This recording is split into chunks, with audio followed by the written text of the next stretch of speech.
Hello and welcome to the Paper 1 Mock Exam Review, July 2012, on the Cold War. Okay, from your very own Ross's Most Stylish, Mr. West. Okay. Now in this Explain Everything, I'll be offering some advice and guidance how to improve your performance in this mock exam. The aim of the game while you're watching it is to produce a guide to your own mock, advising you how to do better. A bit like an idiot's guide, but since none of you are idiots, we can't call it that. That kind of idea, a guide to the mock, which you go through, cut up the paper, stick it down, make a booklet with all the advice you would give yourself based on this video and your own performance. Okay, now then, when you're asked to identify a message of the cartoon, like this one here, okay, what you need to do realistically, I always think, is to put 3 paragraphs together. The first paragraph, you'll attempt to get what it says here for level 4 by picking out the main message of the cartoon. Then in the second paragraph, you'll then say, and this can be supported by details of the cartoon, and then to get the top mark, by what they call contextual knowledge. So the main message of this cartoon is that Kennedy and Khrushchev both have trees that are going across and obscuring each other, okay? But it's far worse a situation for Khrushchev because his garden's been obscured by all these bases in Turkey, Germany and Japan. Kennedy's only got a little bit of Cuba pointing over into his garden, and he's already getting up to trim it back, okay? So the main message according to the exam board is that Kennedy has little cause for complaint. Khrushchev has grounds for greater complaint about the USA threat, because we can see here and here that there is a massive difference between the amount of bases in each other's sphere of influence. Let's now get more into the cartoon. The cartoon obviously has a fence. Quite a lot of you picked out that could be the Iron Curtain. I think that's nicely done. What a lot of you didn't pick out, though, is that Kennedy's actually getting up. Look, he's getting out of his seat to do something about it.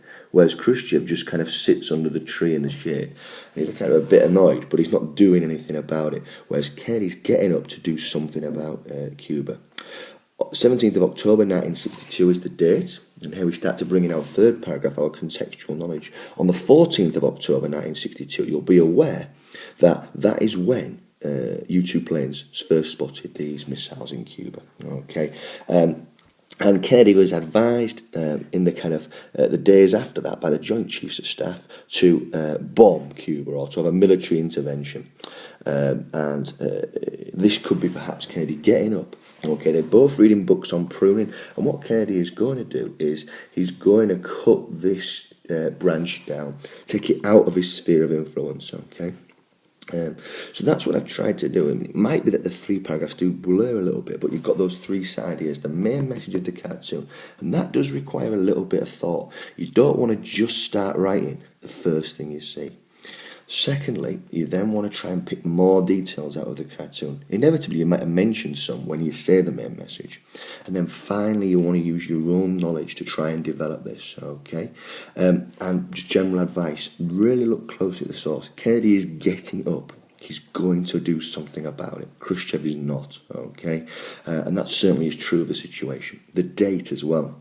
17th of October. Of course, there's a revision tip there. If you don't know the timeline of the Cold War, you don't know the significance of that day, you don't know what's happening either side of it. Okay, some of you talked about Khrushchev sending the letters, but the trouble is that those happened after the 17th, so it couldn't have been about that. All right, but yeah, picking out the details from the cartoon is my general advice. As you can see, you've got a couple of sections here from the exam board which you might want to just have a quick read through, pause the tape, have a quick read through, just make sure you've got the key points there, alright? But get the 3 paragraph structure for what's the main message. The main message is, even if it's just a short 3 or 4 lines, even if that's it, then get the content of the cartoon into it, and then get your own knowledge into it, even if it's just like 3 short blocks, but don't rush straight into it, all right? Start writing. Try and work out, take a step back a little bit, try and work out what the main message is, and then the details will start to fill in. Okay, this question's you explain why. Now, on the first part of this paper, you'll get an 8-mark version of this, but essentially the same principle applies as the 6-mark explain questions.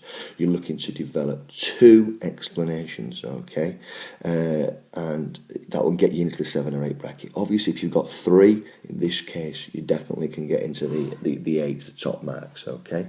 So, explain why the USA was concerned about events in Cuba between 59 and 61. First target, I know I need to write at least 2 things, so I need to set it out with 2 paragraphs. Okay, that's really important, because then you're showing the examiner that you're giving him 2 separate paragraphs, okay? And then you've got to try and explain, that's the key word, explain, not just kind of briefly mention. And here we have an example of part of it being explained. I don't think it's a brilliant example from the example, to be fair, but it's part of it. So, if I was looking at this, obviously my first point would be this issue of Batista being overthrown by Fidel Castro. Okay, then what I'd probably bring in is some ideas about nationalising US businesses. Yeah, nationalising US businesses. That's what Castro did. I'd talk about sugar, and I'd also talk about the Bay of Pigs. I think that's where the marks are for this particular question. So when Castro came to power, he nationalised US businesses. He also allowed, then America said they wouldn't buy his sugar because he'd done this, so then he sold that sugar to Khrushchev, who just suddenly found he had a sweet tooth and wanted to buy so many tons a year of it. Then Kennedy was persuaded to send in Cuban expats, people who lived under Batista, and he sent them onto the Bay of Pigs with a bit of a massacre. At the last moment, he called off air support, and a lot of them were just, I think, 1,400 against 20,000. It was just a massacre on the beach. Okay, so what I'd be looking for is I'd be looking for 2, maybe I'd be looking for 3 paragraphs, depending on how I'm going to write this. And I'll be saying, right, well, my first one is the one that's mentioned here about Castro taking over and being communist. Then I might write a paragraph about the nationalising of US businesses and sugar, and then I might write a paragraph about the Bay of Pigs. And if I do that, 3 clear paragraphs, or even 2 clear paragraphs, look, I'm going to be able to get in 7 marks for 2 basic explanations, 8 marks for 3 basic explanations, or developing 2 explanations. So you're into the 7 or 8 category for that. Okay. Obviously, we need to try and include some specific facts and figures as well. It might be worth, as you're going through this, just to think, right, let's look back at the notes, let's get on the internet on our iPads, and let's see what I can put down around this. Okay, it might be worth just doing a little mind map. On Poplar maybe, with 2, not because we're on paper, but that kind of idea. A little mind map with 2 sides to it, and some facts and figures of what you would put in each side to say, look, this is what I should have done. Explanation, not just telling me, and making 2 points is what I'm after. Okay, now we get into the part of the exam which is split. Obviously, you've only done one of these questions. You've either gone for the early Cold War, or you've gone for Vietnam. The key point about these 4-mark questions is that you want to just obviously try and make 4 points. Okay, now if you do that, alright, and unfortunately you don't get it right, well, at least you can say I've made 4 points. Too many of you write 2 or 3 things, you're not going to get 4 marks, okay? So yeah, on the Iron Curtain, it was Churchill who gave this speech at Fulton, Missouri, and look, that point can get you 2 marks there on the mark scheme. Then just tell me a little bit about it, the idea of it being an ideological divide in Europe. Yeah, capitalism, communism, the idea that we couldn't see what was going on, the West couldn't see what was going on, hence Churchill coining the phrase. But the really big point, I think, for this is to make 4 clear points. If you make 4 points and one of them's wrong, that's fine. But you're saying to the examiner, I've made 4 points here, there's a chance I can get 4 marks. If you want to write 3 things, you're not going to get 4 marks, okay? Moving down to the Tet. Okay, what was the Tet Offensive? Again, Tet New Year, Lunar New Year celebrations. Okay, a major Viet Cong offensive. A lot of you mentioned how it was different. It wasn't guerrilla tactics. It was more of a traditional frontline war, which was good. There's a few points there. I think that latter point there is the key one, isn't it? America were forced to retreat at first, but then regained all that had been captured. Some of you were just chucking in some great facts. Only 2% of American soldiers, 2% of those casualties were American soldiers. The vast majority were Viet Cong, but then it was perceived in America as a defeat. Okay, again, if you know what you're talking about with these two, it's easy to get 4 marks for each. In your little plan, you could always put the question down and just put 4 bullet points around it in your guide, and just say, this is what I should have done. And ultimately, I re-emphasise that point. If you don't write 4 things, how can you expect to get 4 marks? You write 4 things, and if maybe one of them's not right, it doesn't matter, there's no negative marking. Again then, there's 2 questions, one from the early Cold War and one from Vietnam, okay? They're both explain why questions, okay? And they're both obviously looking, we all know this, to explain 2 reasons to get the top marks. But I think the key word in here as well is this word explain. Okay, explains 1 reason and then explains 2 reasons. And I think that there's a little bit of planning that always needs to go into this answer, because what you want to do, again, like I've talked about already, is you want to deliver the examiner 2 paragraphs. I should have maybe handwritten this, because now I'm going to be struggling.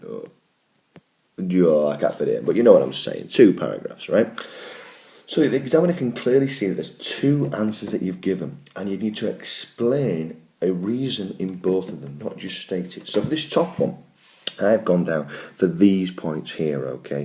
First of all, I might talk about how at Yalta, Berlin was split between the Allies in the Second World War, so with France, Britain, USA and the USSR getting a section of it, but that also Berlin was split into 4, but that Berlin fell inside East Germany. So effectively you had a part of Western Europe inside Eastern Europe. So that would be my first point. Then I might talk about the causes of the Berlin blockade. That might be another paragraph right up. And I might talk, as you see here, everyone's favourite, I might talk about Bisonia. I might talk about that new currency, okay, that was brought in by Britain and America, which destabilised Stalin's zone, okay, and made him really upset. So that would be maybe my second one. And then, I mean, that's it, done. 2 examples, 2 reasons why Berlin was a cause of tension, done. But if you maybe didn't think of Yalta or something, you could go into the Berlin blockade, explain the idea that Stalin put up a blockade, said to the Allies, you can't ram this blockade, otherwise it'll be an act of war, and basically cut off Berlin inside East Germany, behind the Iron Curtain, as it were. So then the Allies then flew their planes in. Plane landed every 3 minutes at Berlin Tempelhof Airport. You know the facts and figures. And for 318 days, tons and tons of essential supplies were taken into West Berlin. Stalin couldn't shoot the planes down because that would be seen as an act of war.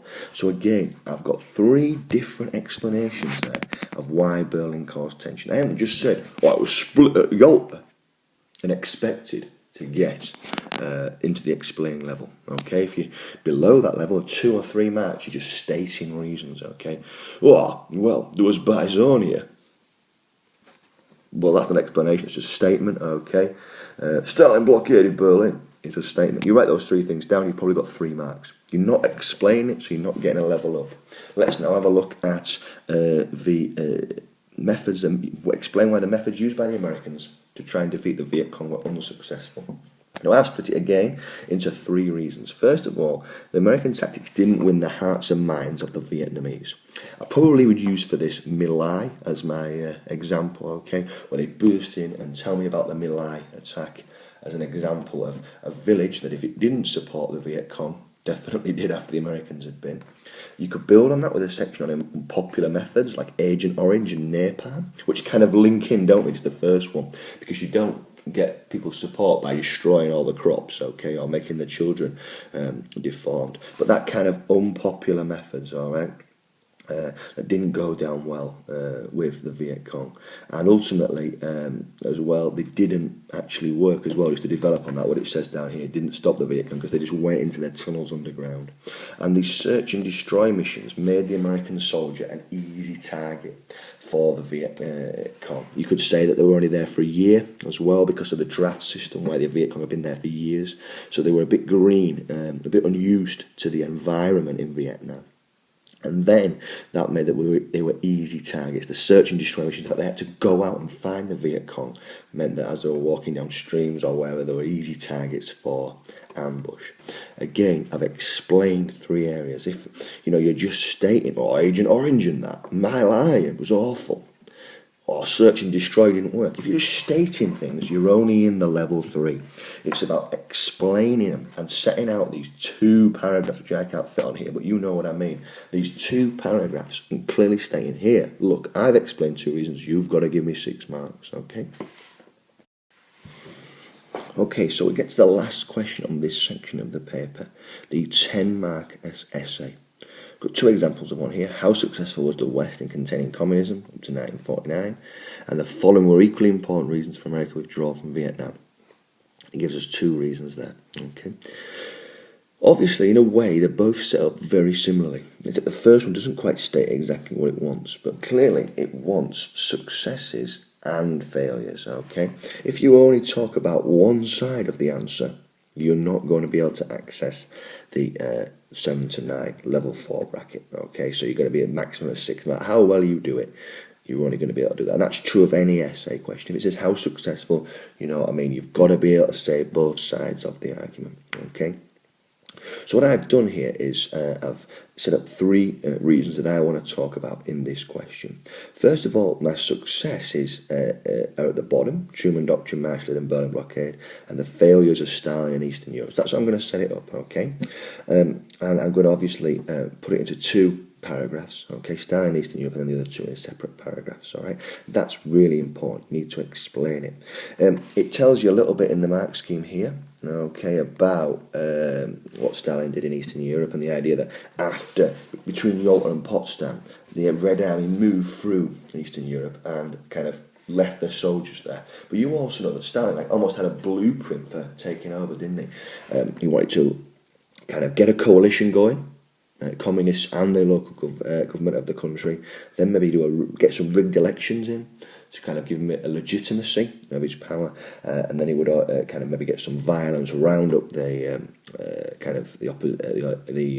leaders of the other parties, and then ban the opposition.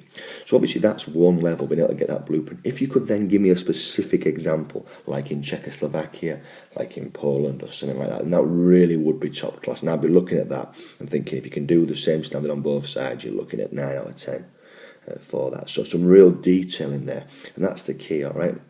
Clearly well worth, if you're looking at a plan, to sort of say, right, I'm going to look at sort of getting the detail into this paragraph, facts and figures, specific examples to show the examiner that I'm the top end of whatever level I fall in. Then I'm going to go on to the successes, the Truman Doctrine and Marshall Aid, the idea of containment, Greece and Turkey, where the Marshall Aid was used to stop the communists taking over there. Again, facts and figures ideal. And then the Berlin blockade, where the Allies said, we're not going to give up on Berlin. We're going to make sure it stays as part of Western Europe. Okay, and some facts and figures about the Berlin blockade. Now, that done really well, obviously gets you down here into level 4. Okay, and as I've explained, you're giving me a specific example from a country, I would think then you're going to be into the 9. Okay, but then in level 5, for 10 out of 10, which is what we all should be aiming for, is you've got an answer, an evaluation of how successful was the West, okay? As I say, giving that conclusion is clearly important. I would say maybe at first glance, maybe it seems that the West wasn't that successful. Stalin was able to take over large tracts of Eastern Europe after the Second World War and keep them. However, on closer inspection, the West was able to stop Stalin in Greece and Turkey, or stop the communists in Greece and Turkey, and they were able to clearly contain communism and not let it spread any further. And a good example of that would be the Berlin blockade. So I would say, given that they couldn't do a huge amount about what Stalin did during the war, they did a pretty good job after the war had finished up until 1949 of containing communism in Europe. Again, that's a really top 10 out of 10 answer, but it's a sort of question where if we've got our revision done and our knowledge in place, that's what we should be aiming for, irrespective of target grade. We should be aiming for that top mark, because there's no tricky sources here, all right, and that's what we've got to remember. Now then, let's move on to the other side of this, okay? The following were equally important reasons for American withdrawal from Vietnam: public opinion or guerrilla warfare. So you can see what I've done is I've just given a very brief plan, and that would be another piece of advice I would always give. Just a little plan. You can see mine here. There's just 3 lines, okay? I've got a couple of plans, just 3 lines, aren't they? And that's that. Clearly the first 2 parts of this are about the public opinion in America, the veterans protest, okay? And I'll be dropping things in. I was saying, look, 100,000 veterans protested outside the Pentagon in 1967 in Washington. 4 years later, so in 1971, 300,000 took part in the Veterans March, okay? And these weren't just like hippies who were like, make love, not war. These were people who'd actually been and fought there. And in many cases, they were throwing their medals away. The only real things they got from the war, throwing it away, saying it was a disgrace of what had gone on. And you got the Kent State University, okay, the idea that students were protesting the escalation of the war into Cambodia, and they were fired upon by the crowd, 4 killed, 9 injured. All right, again, good examples of the public opinion in America turning against the war. Okay, you might want to mention the Tet Offensive, which is mentioned here in the mark scheme, the cost of the war. Okay, and the fact that impacted in America because they were being spent on a war rather than at home. Then we move on to the guerrilla warfare. Okay, you've got a little bit in the kind of mark scheme here, and I'm just going to add to that the work we've done on 1 slow, 4 quick. The idea of the plan that the Vietnamese put in to the war, to the attack. Sorry, taking the time, dry runs, and all that, and then getting quickly. Ambush the Americans, do as much damage as they can, and then get out. Okay. Remember the principles of guerrilla warfare: retreat when the enemy attacks, attack when the enemy camps, and things and principles like that. Those principles of the Vietnam War. Get those in. Show that you've got an understanding of guerrilla warfare that's actually better than what you're getting in the mark scheme here. Okay. Obviously, to get the top marks again, we've got to do both sides of it. And we've also got to have a valuation if they were equally important. And again, I try and put these into context. For me, guerrilla warfare it is almost a trigger, because the public opinion in Vietnam and of Vietnam in America early in the war is that the war should be fought, communism should be rooted out. But as almost the war doesn't seem to be being won because of the guerrilla warfare, then the public opinion changes, okay? So my argument probably would be that the guerrilla warfare was more important, okay? And then, leading on from that, you have the public opinion in America growing and its discontent because of the cost and the deaths and the way that the Americans are having to try and fight the war to deal with the guerrilla warfare. That's just not been too popular. So as I say, get a couple of plans down. Show me that you've understood the advice that's been here. Produce a guide to your own performance, okay? And then we'll move on and look at the USA element of the course and of the exam. Thank you.